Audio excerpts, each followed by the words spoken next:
Welcome to this video. Today I have a guest I was looking forward to very much. He's founder of Elevator Coffee, but he's also the current US champion in coffee roasting. And the person I'm talking about is Andrew Coe. Hello, Andrew. Hi, good morning. How are you? Hey, so nice to have you. Thanks a lot for taking your time. Of course, in this video, we will talk a lot about coffee roasting and also coffee roasting championships, because there you obviously know quite a bit about. And but before we start to get into that, maybe you can introduce yourself, who you are, and what is your way in coffee, and also tell a bit about Elevator Coffee, just a bit like your background, where you come from. Yeah, so I have kind of a circuitous path to get into coffee.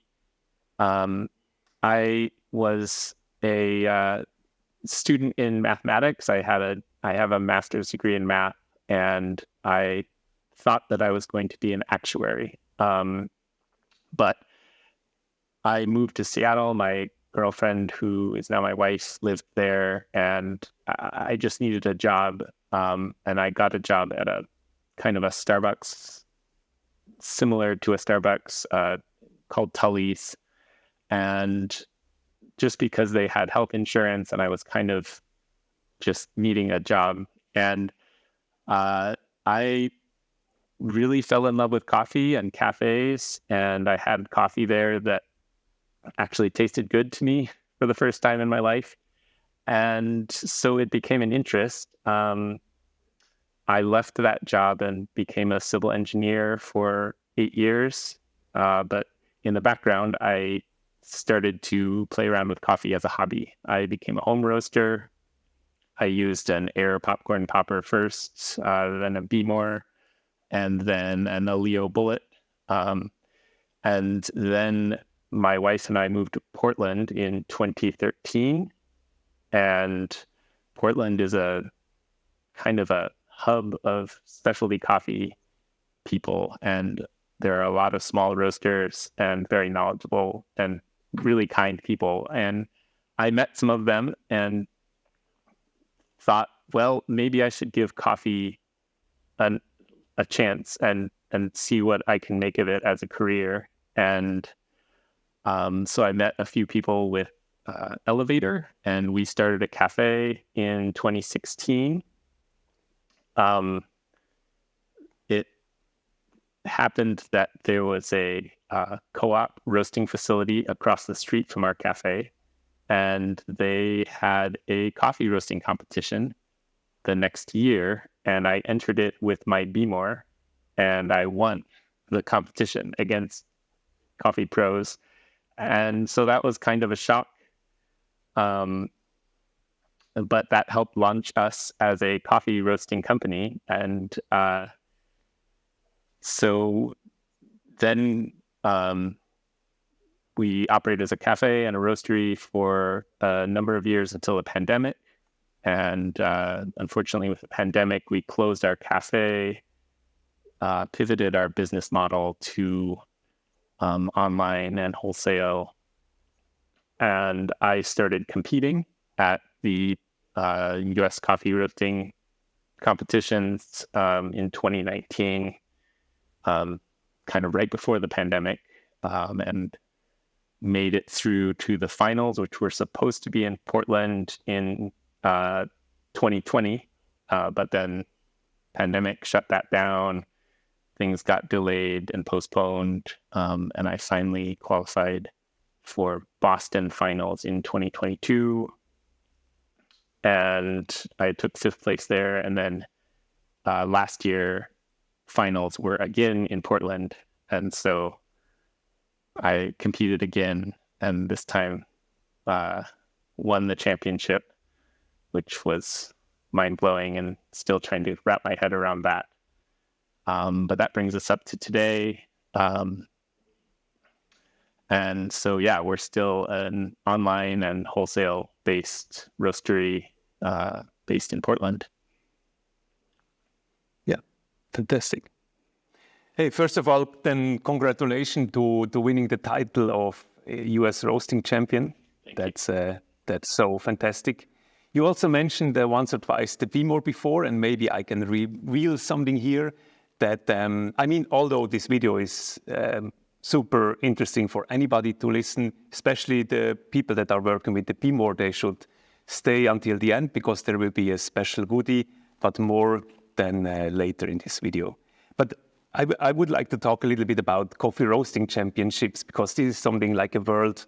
We hear about it, but most of the people don't really understand what's going on then. So maybe you can talk a little bit about what is going on at the coffee roasting championships. What are you doing there? What is going to be evaluated?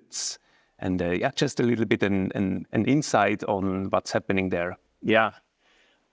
In the US, and I know this isn't true for every country, but we have several rounds in order to qualify for the finals. So the typical competition season starts in the fall. There's preliminaries, so those are going on now. Usually in around January, February, there's another round called qualifiers. And if you finish in the, I think last year for final, they took 20 competitors. So there's 2 qualifying competitions. If you finish in the top 10 of either of the qualifiers, then you're eligible to compete in the finals. So that's just how you make it to finals. The prelims and the qualifier competitions are formatted slightly differently than the finals. We, for the first 2 rounds, were provided 20 pounds of green coffee that can be roasted at your roasting facility. You do with it what you want, but you need to bring 2 pounds of roasted coffee to the competition to be blindly judged. And then there's a presentation where you have 5 minutes to tell the judges how you roast the coffee, what flavors you were expecting to get out of it, and basically your roast style and how that translates to what you got in the cup. And so the judges are evaluating your presentation for accuracy, for flavor calls, and but the majority of your score is the judges' evaluation, where they are blindly cupping all competitors' coffee and scoring for things like acidity, aftertaste, aroma, sweetness, balance. But for all of these competitions, sweetness and balance take priority. You get double points for those categories. So you want to tune your roast profile for balance and for sweetness. Finals is slightly different, where instead of the coffee being sent to you ahead of time for roasting in your own facility, the coffee is provided at the competition. You're able to sample roast it, evaluate the coffee on your own. For our finals, we had a small green coffee evaluation that made up a small percentage of your points, where you're looking at green coffee, you're grading it for defects, you're looking at screen size, density, and then you also have a written roast plan element where you tell the judges before you turn in your coffee, your final roast, how you expect the coffee to taste, what your kind of roast metrics are expected to be, and then you roast your final batches of coffee to present to the judges. They taste everything blind again and score everyone accordingly. Yeah, interesting. And is it that then everybody's working on the same roasting machine there? What kind of equipment were you using at the championship? That's right. Yeah. So the last couple of years, we've been using the Stronghold S7 Pro model. And so they had multiple of those units on site that we each had to roast on throughout the competition. Okay. Yeah. And then also you were evaluated on the quality, the taste of your coffee, but also the prediction of your of your scores that you were giving before. That's right. Yeah. Yeah. So they look at your roast plan and compare how accurate your notes are, and you write things down like how much weight loss you expect. what color reading you expect. Yeah. Yeah. And then what kind of coffee was it, by the way, that you were roasting there? Yeah, in the finals, it was a coffee provided by Atlas Coffee Importers. They had a Democratic Republic of Congo. It was a kind of a co-op coffee, so it was a large variety of screen sizes, densities. Yeah, so kind of a challenging coffee, but it was actually very good coffee too. So. Yeah, nice. And when you look then, I don't know, are the roasting profiles of you and the other competitors, are they public? So can people look, or can also the competitors look into the profiles of the other competitors? Yeah, they don't make those public. So I know just kind of with talking with some of the other competitors, everyone has their own style. I think that's one of the great things about the competition is that each competitor, and in the finals there were maybe 20 of us, and we all have a unique way of roasting, and yet the coffee all tastes great. So that's one of the things that's just a lot of fun about the competition. You learn a lot about roasting and other ways to approach the same coffee. Yeah. Okay. Interesting. What was your approach, or what is in general your approach of roasting coffee? Yeah. I like to, as much as I can, without getting any roast defects, apply as much heat as I can early in the roast. So my style tends to be apply a lot of heat in the first half of the roast and then taper so that you have a slowing and controlled finish. Yeah. Yeah. So you're kind of following then, or when you get the new beans that you didn't know before. So kind of you get like on the championships, but also from probably an importer bean that you kind of don't know really how to approach. What is it kind of the factors you look at, like the charging temperature or also the airflow? Do you follow something like rate of rise curves, or what are kind of the aspects that you first tackle when you have a new coffee on the table? Yeah, that's a great question. I think if I have something from, let's say, a new country that I've never roasted before, I'll look at variety, I'll look at processing methods, I'll look at elevation, and then if I really haven't done anything similar, I might guess and just borrow something from a neighboring country and apply that copy so that at least I have some starting point. And then I pay a lot of attention to how that coffee differs if I try to apply a roast curve from some other place, because sometimes that will vary wildly based on any number of factors. But that's at least my starting point, is to see where it's different from the coffees I know. And then I try to learn more about it as I do more batches. How did you like the video so far? I find these interviews just so inspiring. There is so much you can learn about coffee roasting. Did you know that one of the main reasons we can get so great people to these interviews is that we have a couple of thousand subscribers in this channel? Because like that, they know if they take their time, there are going to be a lot of people that are going to watch the video then. At the same time, if I'm looking at YouTube, I see that most of the people that are watching these videos don't subscribe to our channel. Therefore, I'm just asking you for a little favor. Take these 2 seconds of time and subscribe to our channel. You are going to do me, but also the whole coffee roasting community a big favor, because the more subscribers we have, the more and bigger guests we can get for these interviews. By the way, if you like this video, you can also give it a like, because the more it is liked, the more it's going to be shown on YouTube. So much for that. I thank you very much, but now let's continue with the video. So you're, obviously a great roaster from the championships, but you have also empathy for the home roasters, because you also started as a home roaster and you know all probably the processes and the thoughts of a home roaster. So when you can give a recommendation to not so experienced roasters on what aspects to look at with the highest priority when they want to roast their coffee. Yeah. Being somebody who has a degree in math, I I very much rely on data as I'm roasting. And so to me, the two pieces of data that are critical as you're getting started are time and temperature, right? So if you have an end time and you have an end temperature, you can roast a number of different ways to get to that final point. Yeah.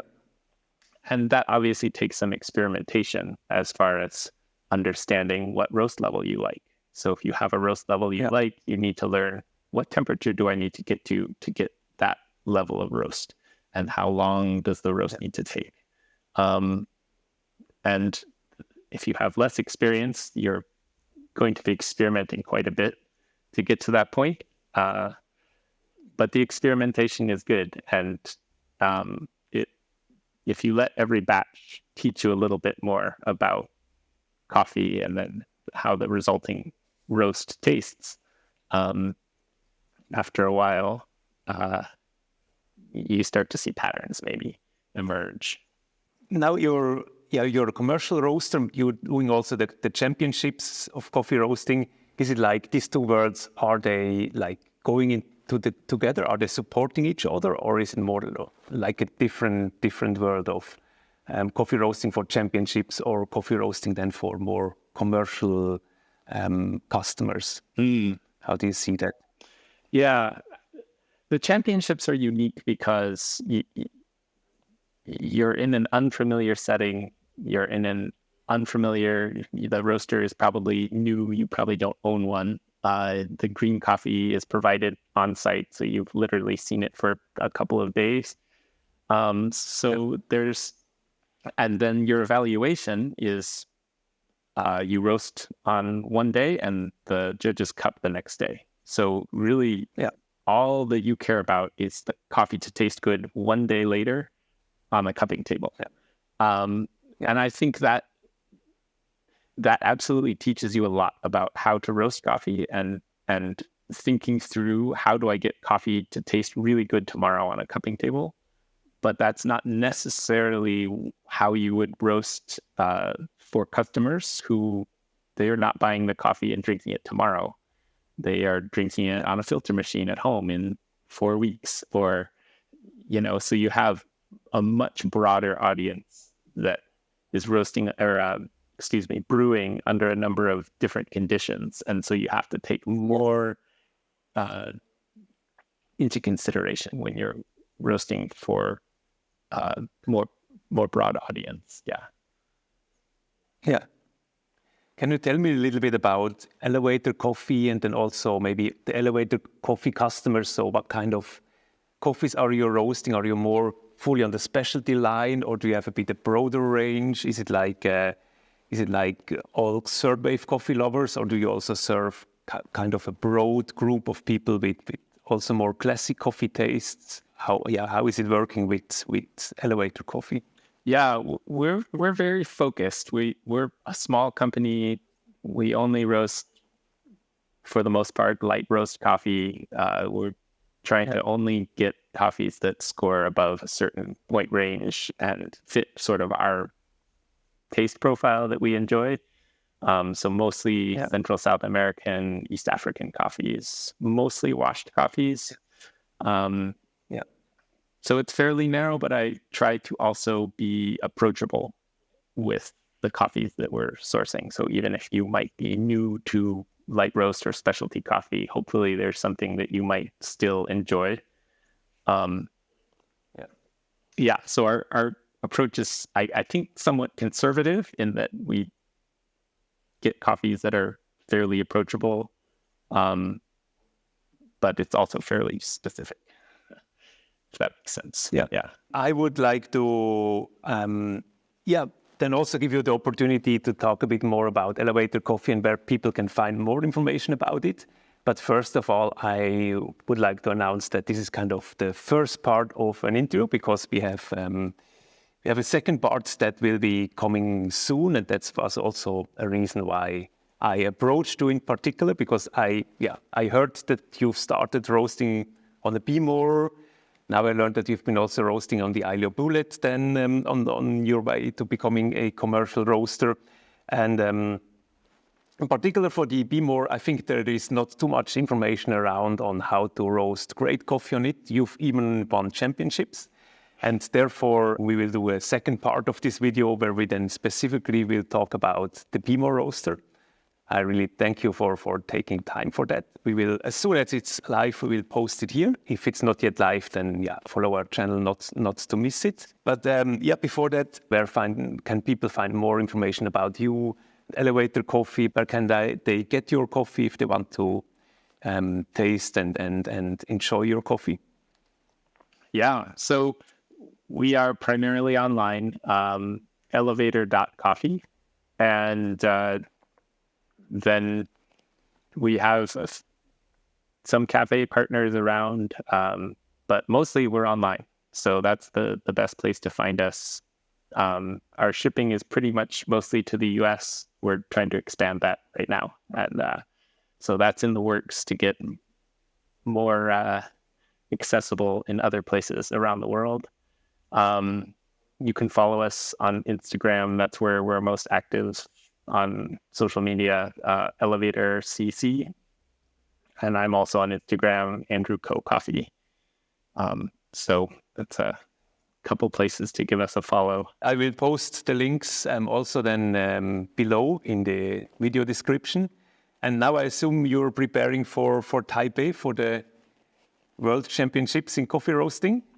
That's right. Yeah. So the competition there is November 16th through November 20th. And I'll be leaving kind of early in November to spend some time in Taiwan.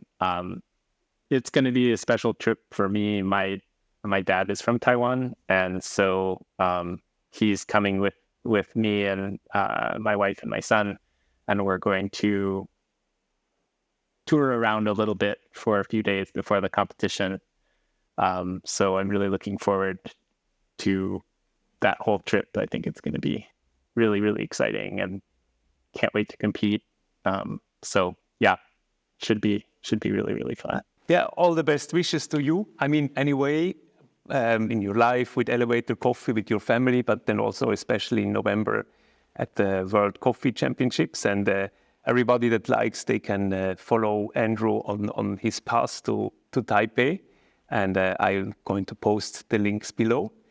And now all I can say is thanks a lot, Andrew, for sharing all that information and insights on the roasting and the roasting championships. Thanks so much, Andrew, for taking your time. Well, thank you so much. I really appreciate it. And thanks again. Really looking forward to Taipei, but it's been great chatting with you. I hope this video was fun to watch and it was helpful for you. If you want to know more about coffee roasting, then come to our website, roastrebels.com. We have a lot of information on roasting, but we have also equipment like coffee roasting machines, color meters, books, and many more. In addition to that, a really nice selection of green coffee beans from all over the world. You find a link to our website right here.